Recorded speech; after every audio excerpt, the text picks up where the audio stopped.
नमस्कार।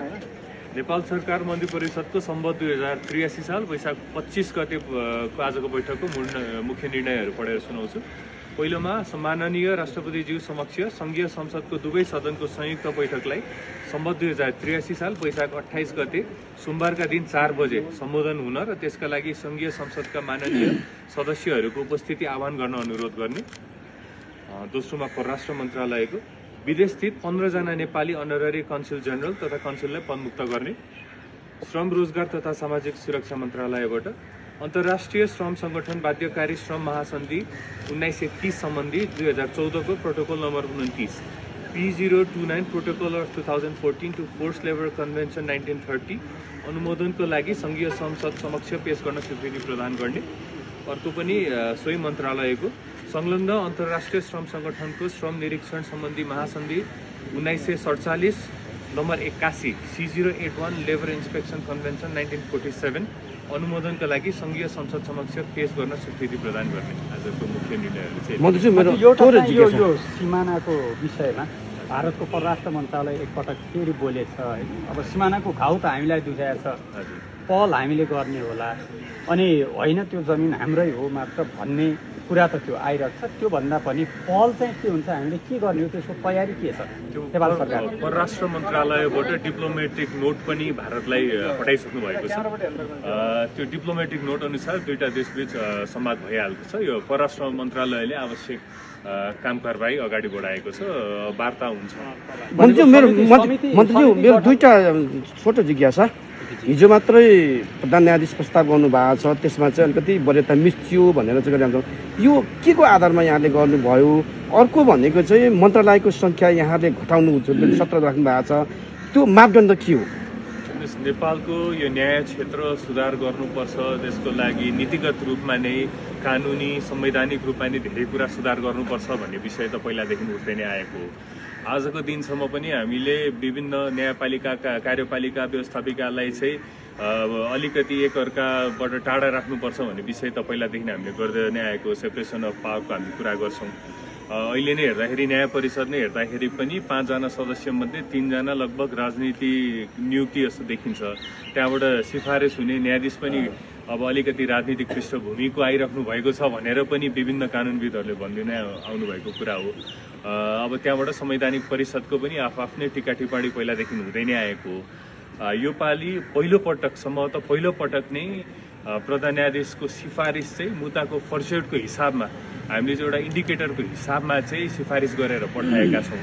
यो पनि एउटा एकदमै पर्फेक्ट यही पद्धति हो भनेर पनि भन्न खोजेको होइन, तर अहिलेसम्मको हामीले इतिहास हेर्दाखेरि चाहिँ इन्डिकेटरका हिसाबमा उहाँहरूको कार्यक्षमताको हिसाबमा सिफारिस भएको चाहिँ पहिलो पटक हो। यसलाई पनि क्रमबद्ध रूपमा चाहिँ यसलाई सुधार गर्दै अझै राम्रो प्रोसेस बनाउँदै जानुपर्छ।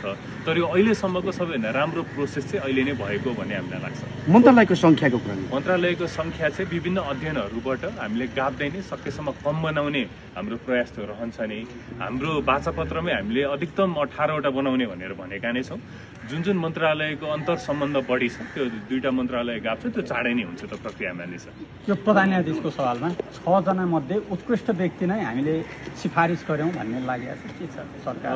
यस्तो त्यो त अब एकदम सब्जेक्टिभ कुरा हो। सबैलाई होइन अरू कोही उत्कृष्ट छ भनेर लाग्न सक्छ। 6 जना मध्ये 6 जनाको नै कुनै क्षेत्रमा दक्षता बढी होला, त्यो हिसाबले होइन अरू भन्दा उहाँ नै सबसे हो भन्ने कुरा त होइन। तर हामीले चाहिँ मुद्दाको फर्सेटको हिसाबमा चाहिँ उहाँ सबैभन्दा माथि नै देखिनु भएको छ। तर मैले भनेअनुसार नै यो सिस्टमलाई चाहिँ अझ राम्रो बनाउँदै नै जानुपर्छ। अहिलेसम्म चाहिँ कार्यक्षमताको हिसाबमा कसरी सिफारिस भएको चाहिँ पहिलो पटक हो। सिमानाकै विषय क्या छाड्न मन छैन मलाई। यो इपिजी समूह पनि बनाएको थियो, परराष्ट्र मन्त्रालयले आफ्नो काम अगाडि मन्त्रीज्यू जस्तो 1500 भन्दा बढी नियुक्तिहरू खारेज भइसकेको अवस्था छ। त्यो खारेज भएको पदाधिकारीहरू चाहिँ यहाँले कसरी नियुक्ति गर्नुहुन्छ? प्रक्रिया कहिले पुरा गर्नुहुन्छ? कहिले नियुक्ति हुन्छ? अब सबै मन्त्रालयमा आफ्नै किसिमले यसको काम अगाडि बढिरहेको छ। अब शिक्षा मन्त्रालयको केसमा चाहिँ अहिले हाम्रो विभिन्न उपकुलपतिहरूको यो पद रिक्त भएको अवस्थामा चाहिँ हामीले आजबाट आह्वान पनि सुरु गरिसकेका छौँ। अब पदीय हिसाबले अब कति ठाउँमा मेरो सहकुलपतिको हिसाबले मेरो अध्यक्षतामा चाहिँ समिति गठन भए तापनि सर्च कमिटी हामीले चाहिँ विज्ञ समूह गठन गरेर नै हाम्रो, किनभने मूल उद्देश्य भनेको त राजनीतिकरणबाट टाढा बनाउनु हो सबै पदहरूलाई। हामीले चाहिँ शिक्षाको हकमा चाहिँ हामीले एउटा विज्ञ समूह बनाएर खुला प्रतिस्पर्धाको आधारमा उहाँहरूले सिफारिस गरेको नामबाट नै हामीले चाहिँ सर्टलिस्ट गरेर कुलपतिज्यूकोमा सिफारिस गर्न गर्छौँ। हाम्रो मूल उद्देश्य भनेको राजनीतिकरणबाट पदमुक्त गर्नु हो। तर अहिलेको सङ्क्रमणकालीन अवस्थामा चाहिँ कति ठाउँमा कोही मन्त्रीको अध्यक्षतामा भएको देखे तापनि यो विज्ञताको आधारमा, दक्षताको आधारमा नै सबै पदपूर्ति हुन्छ। तपाईँसँग सम्बन्धित एउटा तपाईँहरूले फी लिन नपाउने भनेर भन्नुभयो, भर्ना फी होइन, एडमिसन फी लिन नपाउने भन्नुभयो। तर एनुअल फीको नाममा चाहिँ असुली चाहिँ भइरहेको छ।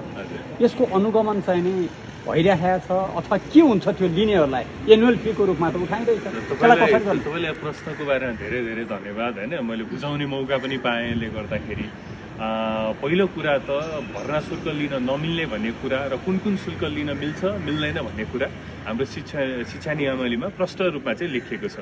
हामीले भर्ना शुल्क लिन मिल्दैन भनेर भन्दै गर्दाखेरि पनि त्यो हामीले नयाँ नियम, नयाँ कानुन बनाएर भनेको कुरा होइन। शिक्षा नियमावली अनुसारै भर्ना शुल्क एकचोटि भन्दा बढी लिन मिल्दैन भन्ने कुरा नै हामीले त्यो सूचना गरेका हौँ।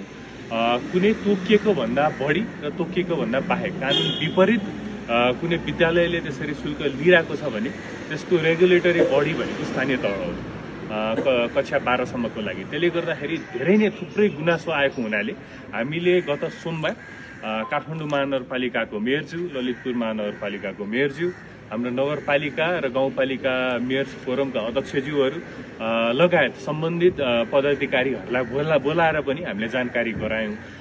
थुप्रै गुनासोहरू आइरहेका छन्। विशेष गरी चाहिँ शुल्क बढी भएको र कति ठाउँमा सामुदायिक विद्यालयहरूले पनि शुल्क माग गरेको भन्ने गुनासोहरू धेरै आइरहेका छन्। रेगुलेटरी बडी तपाईँहरू स्थानीय तह हो, आएका यो गुनासोहरू तपाईँहरूकोमा पठाउने मेकानिजम पनि हामीले गरेका छौँ। त्यो हामी तपाईँहरूका पठाउँछौँ पनि। यदि तपाईँहरूले कुनै एक्सन लिन चाहनुहुन्छ, त्यसमा सङ्घीय सरकारको कुनै किसिमको पनि मद्दत चाहिन्छ, शिक्षा मन्त्रालयको चाहिन्छ, गृह प्रशासनको चाहिन्छ, अन्य कुनै प्रशासनको कुनै पनि मद्दत चाहिन्छ भने हामीलाई एउटा फोन गर्नुहोस्, हामी तुरुन्त एक्सनमा जान्छौँ। तपाईँहरूको जिम्मेवारी हो। तपाईँहरूले यो रेगुलेटरी बडीको हिसाबले कसरी रेगुलेट गर्ने, उहाँहरूलाई कसरी कानुनको दायरामा ल्याउने, त्यो अगाडि बढाउनको लागि हामीले अनुरोध गऱ्यौँ। उहाँहरू पनि एकदमै सकारात्मक हिसाबमा हामीले त्यसलाई एकदमै संवेदनशील भएर हामीले त्यसलाई बुझेका छौँ। हामी कारबाही पनि गर्छौँ भनेर स्थानीय तहका मेयरज्यूहरू, मेयर फोरमका अध्यक्षज्यूहरूले प्रतिबद्धता पनि हामीलाई गर्नुभएको छ। भनेको तिर्नेहरूको फी फिर्ता हुन्छ। त्यो हाम्रो मैले भनेको जसरी नै त्यसको रेगुलेटरी बडी स्थानीय तह हो। हाम्रो आएको गुनासो हामीले पठाउने भनेको पनि स्थानीय तहमा हो। स्थानीय तहलाई एक्सन लिने बेलामा सङ्घीय सरकारको कुनै किसिमको मद्दत चाहिन्छ भने हामी तुरुन्त एक्सनमा उत्रिन चाहिँ हामी तयार छौँ, हामीले गर्छौँ भनेर उहाँलाई भनेका पनि छौँ।